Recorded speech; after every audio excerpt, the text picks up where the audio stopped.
News at 5. Good evening, I'm Kim Fisher. And I'm Don Hudson. Right now on ABC4 News at 5. A judge has cleared the way for the voyeurism trial against Steve Powell, the father-in-law of missing Utah mother Susan Powell. Earlier today, a judge up in Washington State rejected Powell's motion to try to suppress evidence in his case. That evidence, according to police, was seized from Powell's home last summer. It includes thousands of images of girls and women being videotaped without their knowledge, without their consent. Some of those pictures, by the way, happen to be of Susan Powell. And in one case, the girls are as young as 8 years of age. ABC4's Marcos Ortiz is taking a closer look at this ruling, especially what the judge had to say today. Marcos, any concern here? Well, there is, and it's leading to something new in this case. Could there be cause for a change in venue? These comments sure don't help the situation. Out of line or skirting the legal bounds? That's what some legal minds are saying about Judge Ronald Culpepper of Washington. He ruled damaging evidence in Steve Powell's upcoming trial can be used. But we've learned that it's what he said that's raising eyebrows. Example, Judge Culpepper says it's, quote, very reasonable to infer that Josh and Stephen discussed the disappearance of Susan. Or this quote, there's a lot of good reason he was a suspect. And finally, this very reasonable inference that Josh was involved in Susan's disappearance. Comments from a judge that tend to indicate the judge's feelings clearly do not aid in the recruiting of an impartial jury. And we've learned it could even force the trial to move elsewhere. But when I showed the comments by the judge to a trial attorney, he tells me this case isn't about Josh Powell. He isn't charged in the disappearance of Susan Powell, so those comments would be damaging for that case, but he's not charged with that case. Now, what attorneys are telling me is this, is that Steve Powell, because of the ruling, could now perhaps be looking at a plea bargain. And I learned just before news time that he will be back in court tomorrow. If there's any talk, it may surface tomorrow. We'll let you know what happens. At the Digital Operations Center, Marcos Ortiz, ABC4 News. Fighting for his life. A South Salt Lake man is in the hospital tonight after he was trapped inside his mobile home as it exploded. He now has burns over 50% of his body. That blast happened early this morning at 3300 South 100 West. His entire neighborhood was rattled by the blast. ABC4's Emily Clark shows us where that man's home once stood and what investigators believe may have been the problem. Caution tape still up, keeping us away from the mobile home as investigators try to figure out what happened. What they do know, there was an explosion and a man was burned on nearly 50% of his body. Paramedics take away a man burned after his mobile home explodes around him. He was all cinched to heck. He was kind of burned. Walls collapse and the man's belongings are thrown everywhere. The explosion rocked this entire mobile home park. An unexpected and definitely unwanted start to the morning. Watching the news and having a cup of coffee, and all of a sudden I heard this explosion and wow, I jumped up and it shook the whole trailer. Including Karen's home, right next door to the explosion. Blew all my drawers out of my trailer and everything off my shelves, just threw out on the floor. As soon as neighbors realized there was a problem, they got to work. I come running out, seeing what happened. I jump in his trailer and there's still fire going. Extinguishing a small fire and then helping their neighbor. He seemed to have a lot of burns and cuts on him, but he was walking around. The next concern, what happened? It got to be propane. While we figure out the definite answer to that question, we do know if it weren't for two people in this mobile home park, the problem could have been much bigger. They more or less saved the day. You can see the man's watch laying on this wall that used to be upright. A complete disaster from this explosion, all because of a propane leak. Sending out a warning to everyone, if you are using propane, be very careful. In South Salt Lake, Emily Clark, ABC4 News. Developing news out of Utah County now. Rescue crews have rescued an injured hiker off the mountain in American Fork Canyon. They brought him to a parking lot near Timpanogos Cave. The hiker fell, but we don't know how far or how bad his injuries are. Paramedics had to airlift him to a local hospital. To Magna now, Salt Lake County District Attorney Sim Gill saying 2 officers were justified in a shooting that killed a 15-year-old teen last month. Now, the officers, Brian Todd, Brian Matson, opened fire on Sean Morrison after he shot at police first. Morrison left his home with a gun, a ski mask, and a bulletproof vest on. His mother says he was distraught. over allegations his father had abused his sister. A dispute over roads could threaten wildlife and some national parks here in Utah. That's according to the Southern Utah Wilderness Alliance. Now, Associate Director Heidi McIntosh says the state is trying to take control of 45,000 miles of road. That pavement is currently managed by the federal government or private landowners. Back in December, Governor Gary Herbert announced plans that the state wants to file a lawsuit over more than 18,000 roads. All right, turning to weather now. Another picture-perfect day. We're enjoying blue skies, enjoying some sunshine. This is video from Four Lakes Golf Course, by the way, out on Redwood Road. People out there soaking up the rays, getting in some swings, dropping some putts. Chief Meteorologist Jim Kosick joins us now. Now, Jim, we're interested in two numbers. First, your handicap, since we're talking about golf, and second, the current temperature. 16's the handicap. Temperature's 86 degrees, Don. It's a hot So one. yeah, I'm a bit of a hacker, but yeah, it all really comes down to the putting game. I stink at that, much like that guy missed a 5-footer. I'd miss a 2-footer. Nonetheless, beautiful weather to be out on the links anywhere. Look at this. There's hardly any clouds. Holy cow. And when you look at what's cooking, at least as far as temperatures, 85 degrees. We're off the daytime high of 86 in Salt Lake. Ogden, Provo, 82. A little bit of a gusty breeze.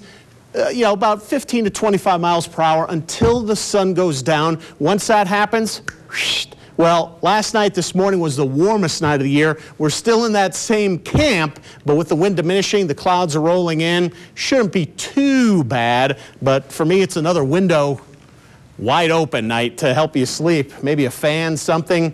Clouds will win out over the Mountain of Sunshine tomorrow. I still think it's a rain-free day along the Wasatch Front, but down the road in Dixie, as we encroach upon, say, 4, 5, 6 p.m., there is the risk of a shower. Ooh, a rumble-rama? Yeah. That and how much rain we're expecting, all coming up in a bit. All right, thanks, Jim. Perfect weather for a Jazz game. The Utah Jazz are getting ready for their biggest game of the season tonight, and so are their fans. As ABC4's Emerson Latzia found out, Jazz Nation has been waiting a long time for a night just like this. From the ticket windows to the team store, fans are all over the place gearing up for Utah's big game tonight against the Suns. Missing the playoffs is something this fan base isn't very used to. Last season, the Jazz did not make the postseason for just the 4th time in 28 years. It broke my heart that we didn't make it. We're in the postseason every year, so for us not to make it last year was a bummer. See, I got my wristbands on for the three-point shot, and it's got to go drop, and I'm so elated, and I think the fans in this city are going to be the same way. Well, a win tonight over Phoenix, and the Jazz will return to the playoffs. Yeah. Against Phoenix, kind of decides who's going to the playoffs, who's not. Yeah. No big deal. Yeah, not at all. Well, actually, it is a big deal because they're about to go to the playoffs or go home. I mean, this is a playoff game. And it'll definitely feel like a playoff atmosphere inside Energy Solutions Arena tonight. If you're going, bring your earplugs. You ever been to a game here at ESA? No, first time in Salt Lake City. Good luck, man. That place gets loud. I bet. I bet it's going to be crazy. I'm jazzed out, dude. And this tonight's game, it comes on at 8:30, right? Yeah, it's a late one. Dude. So everybody gets to watch us. Until then, I don't know. What do you guys think? It fit me pretty well. Only thing missing is Latzia. One day, right? In Salt Lake City, Emerson Latzia, ABC4 News. Keep on dreaming there, Latzia. If the Jazz can pull off a win tonight, they'll most likely face the San Antonio Spurs in the first round of the playoffs. Good luck, guys. That starts on Saturday.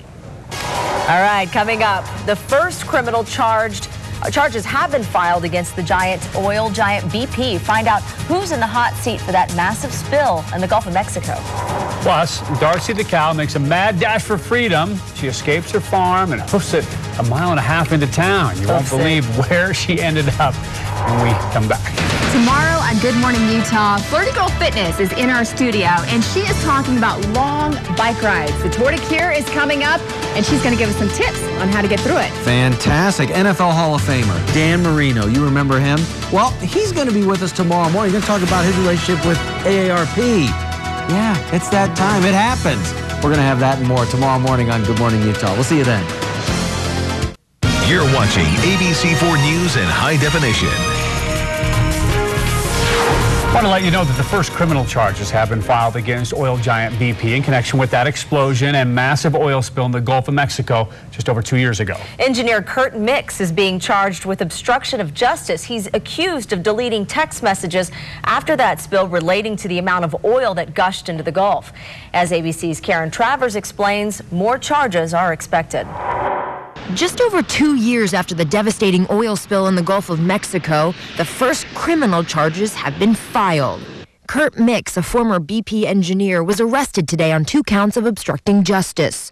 He's accused of intentionally deleting more than 300 text messages that showed that some officials at BP knew the massive amount of oil that was gushing into the Gulf, but lied to the public about it. The government says that in a text message to a supervisor from May 2010, Kurt Mix estimated that 15,000 barrels of oil per day were leaking, not the 5,000 the company was saying publicly.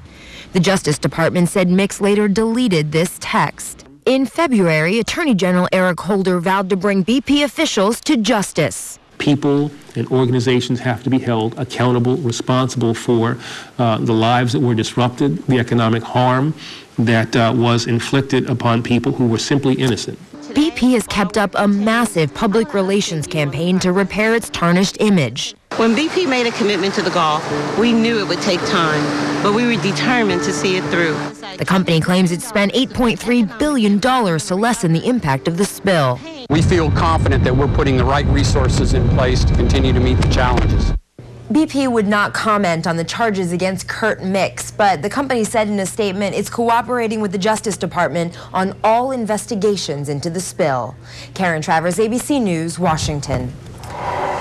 You know, Botox is used to smooth out your wrinkles. It's also been used to ease pain from migraines. The question is, does it really work? We'll find out next. Plus, whipping winds and torrential rain. Mother Nature unleashes her fury in the Northeast. We're surveying the damage. Botox may work wonders for your wrinkles, right, Don? But a new study reveals it can help your migraines, too. I don't know how I got dragged into that. All right, there was a study done on 5,000 patients. And new at 5, ABC4's Kylie Conway is in the studio with this story. And Kylie, what does this really mean from those, not about the lines, but those suffering migraines? You both look fabulous, by the way. Yes. But I do need to clear the air about this. The study found Botox offers small to modest benefits, but that may be enough for some people to give it a try. Relief may be possible for migraine sufferers who don't know where to turn. My sister has really bad migraine, so I know it's pretty miserable. So anything to help with that, I think, is a good thing to do. Researchers at the Medical College of Wisconsin, Milwaukee, reviewed the results of 27 studies. They found it helps people dealing with a certain kind of headache. Botox works for people that have chronic migraine. Chronic migraine is defined by the FDA as headache at least 15 days a month, at least 4 hours per day. That means daily or near daily headache. They found Botox does not appear to help the frequency of episodic headache or chronic tension type headache. Dr. Tepper says if you're battling headaches on a daily basis, you should talk to your doctor about Botox. The great news for patients with chronic migraine is that we have a drug that's proven to be effective and actually is FDA approved for it in a protocol that we can administer safely. The treatment consists of an injection in the back of the head and upper neck. This sounds like something that might help you. We do have a lot more information about this study. Just go to abc4.com, click on the orange box. In the studio, Kylie Conway, ABC4 News. All right, thanks, Kylie. Video Nation now at 5. An unexpected storm system pounds the Northeast, destroying homes, uprooting trees, and flipping cars. Take a look at the damage here in Cleveland Heights, Ohio. Strong winds toppled this massive tree right onto a house. Gas lines were also ripped up from the ground. And fortunately, not unfortunately, no one was hurt. All right, from weather in the Northeast to weather in the South, gusty winds in Atlanta caused some major damage. Emergency crews had to rescue 2 people from a car after a tree came crashing down on it. A section of road was also shut down for 8 hours after a large tree fell, snapping a power pole and leaving a hot wire across the road. No one was injured in this wicked weather either. Let's go to Denver, Colorado, shall we? A cow named Darcy makes a dash for freedom. Her destination, a McDonald's. Not a very wise choice. Oh, no. She escaped from the farm, hoofed it all the way down to the drive-through window. obviously not able to place an order. But there she is. Look, she's in the drive-thru window. Employees called the owner and they said, She's hey, angry. come get her. They wrangled her and took her home. She was then asked by the local media what she had to say, and she said, eat more chicken. And that's a wrap for Video Nation at 5. Perfect day to eat more ice cream today. Oh, Man, it's a scorcher out there. It is. You got to get your coffee somehow. You drink the iced version of it. It is hot outside, but we're at the peak and we're slowly coming down the hill. Once we start to gain momentum Thursday into Friday, we rush down that hill. So we're jumping from the 80s into the 50s for a high temperature, and talk about averages being the product of extremes. We're going from the high extreme to the low extreme. Somewhere in between. We'll eventually meet again next week. Let's check out the numbers. South Ogden, latest shot. Woo, pretty sky, that's for sure. Wet weather? Nah. Some of the northwest desert's getting a little thunder shower, but that's the exception to the rule. 86 degrees, hot air being the rule, was the high temperature for the day. We're now 85 degrees, just a little bit of a gusty breeze. 80 up the road, Logan, 84 Wendover. 78 degrees across the border into Elko. Rock Springs even picking up some of the warmth, but Hanksville, one of the warm spots, in at 91 big ones. High pressure's in, a little bit of moisture trapped underneath it, so with the heating, we're starting to see some of the pop-up thunder showers, mostly Nevada on across the northwest deserts. Tale of two storm systems, if you will. Storm system number 1, right there. Oh boy, that was terrible, wasn't it? Let's try that one again. Storm number 1. Storm number 8. And you know what? Even in 6th grade art class, they said I had no potential way back then. But anywho, storm system number 1 is running across the southeast part of the state as we head on into the Thursday time frame. Storm number 2 is going to come across the north and stall right here over northern portions of the state as we head into this upcoming weekend. And therein lies the problem for an extended bout of precipitation. Maybe not a lot, but hey, not just national, state parks are free baramas.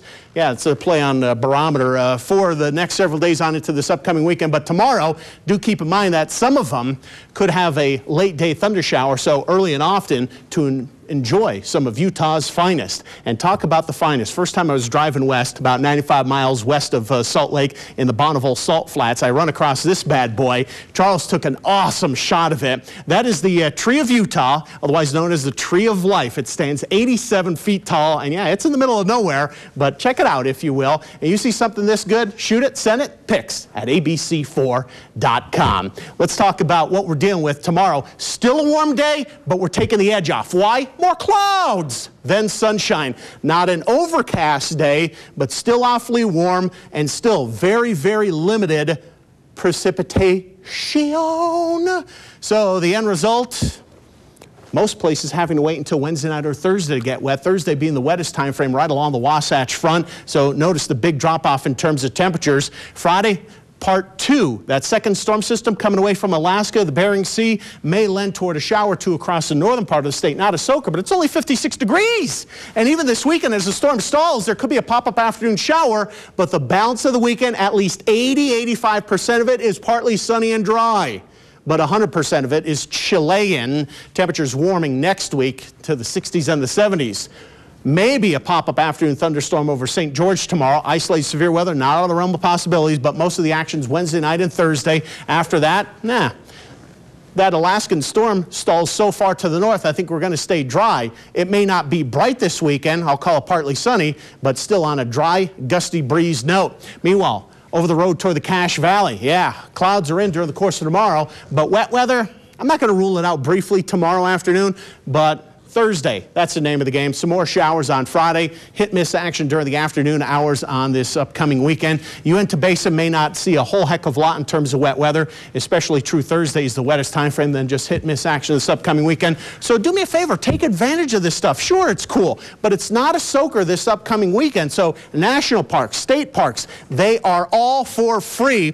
And one thing that I want to mention, Friday night into Saturday morning, even though it's not going to clear out, if it's partly cloudy for an extended period of time during the nighttime hours into Saturday morning, farmers beware, because it could get cold enough for a little bit of frost. Oh, no. That's only across the extreme northern toward the Idaho border. Okay. Okay.